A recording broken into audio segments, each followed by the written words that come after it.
کہ شب برات کی حقیقت کیا ہے، اس رات میں نامہ اعمال کیوں تبدیل ہوتے ہیں،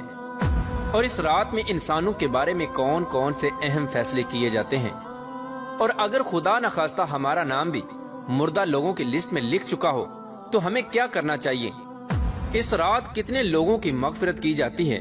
اور اس رات کون سے وہ بدبخت لوگ ہیں جن کی مغفرت نہیں کی جاتی، اور حضور صلی اللہ تعالی علیہ وآلہ وسلم نے اس رات کون کون سے عمل کرنے کا ارشاد فرمایا، اور باتقاضۂ مسلمان ہم کو شب بارات کو کس طرح گزارنا چاہیے۔ پیارے دوستو، ان تمام تر سوالات کے جوابات قرآن و حدیث کی روشنی میں آج کے اس ویڈیو میں ہم آپ کو بتائیں گے، لہٰذا آپ سے گزارش ہے کہ ہماری اس ویڈیو کو اینڈ تک ضرور دیکھیے گا۔ پیارے دوستو، شعبان المعظم کی 15ویں رات کو شب برات کہا جاتا ہے۔ شب رات کو کہتے ہیں اور برات کے معنی ہے بری ہونا، چونکہ اس رات کو مسلمان توبہ کر کے اور اللہ تبارک و تعالیٰ کی بارگاہ میں اپنے گناہوں کی معافی طلب کرتے ہیں، اور اللہ تبارک و تعالیٰ کی بارگاہ میں اپنے گناہوں کو چھوڑنے کا عہد کرتے ہیں،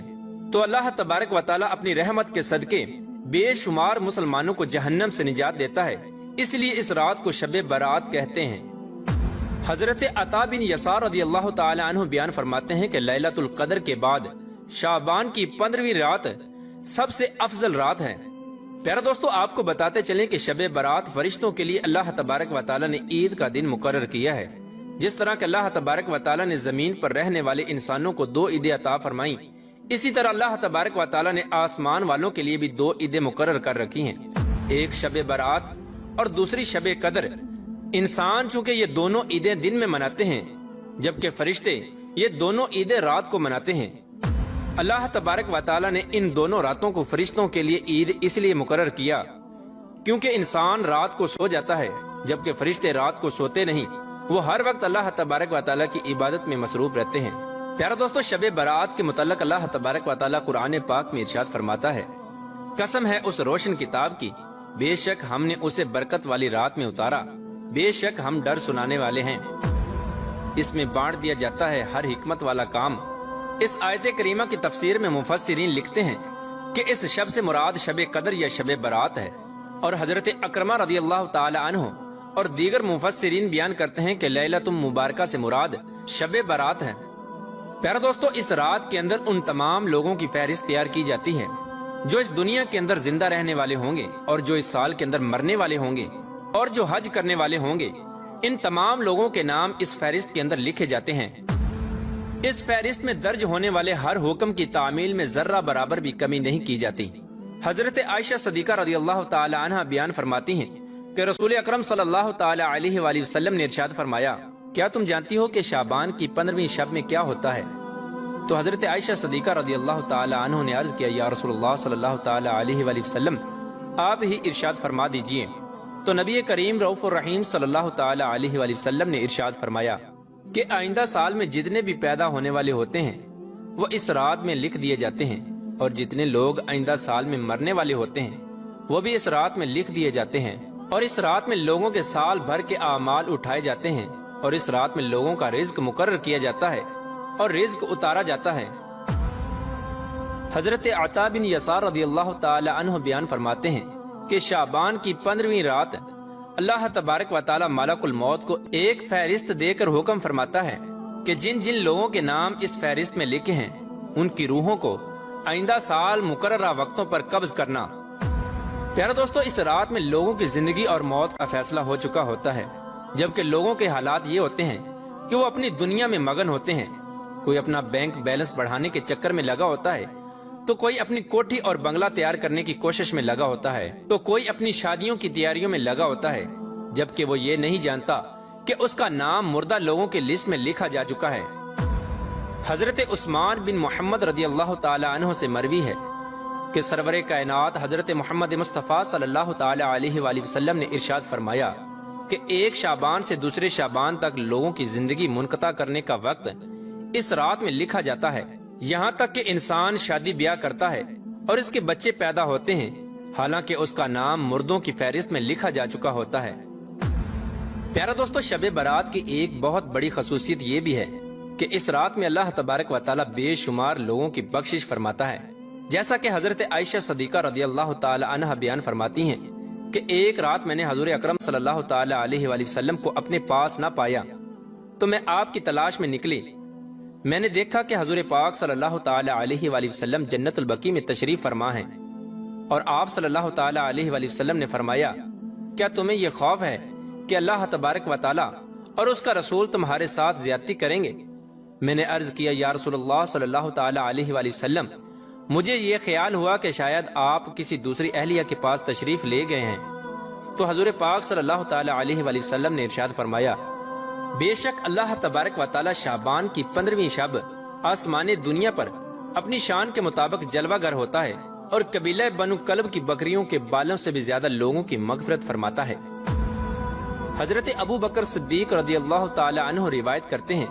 کہ حضور اکرم صلی اللہ تعالی علیہ وآلہ وسلم نے ارشاد فرمایا کہ شعبان کی 15ویں شب میں اللہ تبارک و تعالی آسمان دنیا پر اپنی شان کے مطابق جلوہ گر ہوتا ہے، اور اس شب میں ہر کسی کی مغفرت فرما دیتا ہے سوائے ان لوگوں کے جو شرک کرنے والے ہوں اور بغض رکھنے والے ہوں۔ اور ایک دوسری روایت میں آتا ہے کہ نبی کریم رؤوف الرحیم صلی اللہ تعالی علیہ وآلہ وسلم نے ارشاد فرمایا کہ اللہ تبارک و تعالی شعبان کی 15ویں شب میں اپنے رحم و کرم سے تمام مخلوقات کی بخشش فرما دیتا ہے سوائے ان لوگوں کے جو شرک کرنے والے ہوں اور کینہ رکھنے والے ہوں۔ حضرت عبداللہ بن عمر بن عاص رضی اللہ تعالی عنہ سے روایت ہے کہ حضور اکرم صلی اللہ تعالی علیہ وآلہ وسلم نے ارشاد فرمایا کہ شعبان کی 15ویں رات میں اللہ تبارک و تعالی اپنی رحمت سے 2 شخصوں کے علاوہ سب لوگوں کی مغفرت فرما دیتا ہے،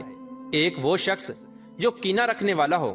اور دوسرا وہ شخص جو کسی کو ناحق قتل کرنے والا ہو۔ پیارا دوستو، شب برات میں فرشتوں کو بعض امور دیے جاتے ہیں، اور شب برات ایک ایسی رات ہے جس میں اللہ تبارک و تعالی مسلمانوں کی مغفرت فرماتا ہے اور دعاؤں کو قبول کرتا ہے، جیسا کہ حضرت عثمان رضی اللہ تعالی عنہ روایت کرتے ہیں کہ حضور اکرم صلی اللہ تعالی علیہ وآلہ وسلم نے ارشاد فرمایا، جب شعبان کی 15ویں شب آتی ہے تو اللہ تبارک و تعالی کی طرف سے یہ اعلان ہوتا ہے کوئی مغفرت طلب کرنے والا کہ اس کے گناہ بخش دوں؟ ہے کوئی مجھ سے معافی مانگنے والا کہ اسے عطا کروں؟ اس وقت اللہ تبارک و تعالی سے جو مانگا جائے وہ ملتا ہے، وہ سب کی دعا قبول فرماتا ہے سوائے بدکار عورت اور مشرک شخص کے۔ حضرت علی رضی اللہ تعالی عنہ سے روایت ہے کہ غیب بتانے والے آقا و مولا حضرت محمد مصطفیٰ صلی اللہ تعالی علیہ وآلہ وسلم نے ارشاد فرمایا، جب شعبان کی 15ویں رات آتی ہے تو رات کو قیام کرو اور دن کو روزہ رکھو، کیونکہ غروب آفتاب کے وقت سے ہی اللہ تبارک و تعالی کی رحمت آسمان دنیا پر نازل ہو جاتی ہے، اور اللہ تبارک و تعالی ارشاد فرماتا ہے کوئی مغفرت طلب کرنے والا کہ میں اس کو بخش دوں؟ ہے کوئی رزق مانگنے والا کہ میں اس کو رزق دوں؟ ہے کوئی مصیبت زدہ کہ میں اسے مصیبت سے نجات دوں؟ یہ اعلان طلوع فجر تک اللہ تبارک و تعالی کی طرف سے ہوتا رہتا ہے۔ پیارا دوستو، حضور اکرم صلی اللہ تعالی علیہ وآلہ وسلم نے ارشاد فرمایا کہ شعبان میرا مہینہ ہے اور رمضان اللہ تبارک و تعالی کا مہینہ ہے۔ روایات میں آتا ہے کہ حضور اکرم صلی اللہ تعالی علیہ وآلہ وسلم ماہ رمضان کے علاوہ شعبان المکرم میں سب سے زیادہ روزے رکھا کرتے اور اللہ تبارک و تعالی کی عبادت کے لیے کمر بستہ ہو جاتے، اور حضور صلی اللہ تعالی علیہ وآلہ وسلم شعبان المبارک میں بہت زیادہ اللہ تبارک و تعالی کی عبادت کیا کرتے اور صحابہ کرام کو اس کی تلقین کیا کرتے۔ لیکن افسوس کہ آج کے دور میں لوگ اس مقدس رات کو آتش بازی کی نظر کر دیتے ہیں۔ جس رات میں اللہ تبارک و تعالی سے مغفرت طلب کرنی چاہیے، اس رات کو آج کے مسلمان فضول خرچی اور آتش بازی میں گزار دیتے ہیں، اور اللہ تبارک و تعالی کو راضی کرنے کی بجائے الٹا ان گناہوں کے اندر مبتلا ہو کر اللہ تبارک و تعالی کی نافرمانیاں کرنے لگتے ہیں اور اللہ تبارک و تعالی کو ناراض کر بیٹھتے ہیں۔ پیارے دوستو، اس رات کے اندر ہمیں کثرت سے اللہ تبارک و تعالی کی عبادت کرنی چاہیے اور ہمیشہ ہمیشہ کے لیے اپنے گناہوں سے توبہ کرنی چاہیے، کیونکہ ہو سکتا ہے کہ ہمارا نام بھی ان لوگوں کی فہرست میں لکھا جا چکا ہو جو اس سال مرنے والے ہیں۔ ہمیں چاہیے کہ ہم اپنے تمام گناہوں سے توبہ کریں اور اللہ تبارک و تعالی کی بارگاہ میں اپنے گناہوں کی معافی طلب کریں۔ پیارے دوستو، شب برات کی رات کو اللہ تبارک و تعالی کی بارگاہ میں گزارنا چاہیے اور شب بیداری کرنی چاہیے، جیسا کہ رسول اللہ صلی اللہ تعالی علیہ وآلہ وسلم خود بھی شب بیداری کرتے اور دوسروں کو بھی شب بیداری کرنے کی تلقین فرماتے اور اللہ تبارک و تعالی کی عبادت کرنے کا حکم ارشاد فرماتے۔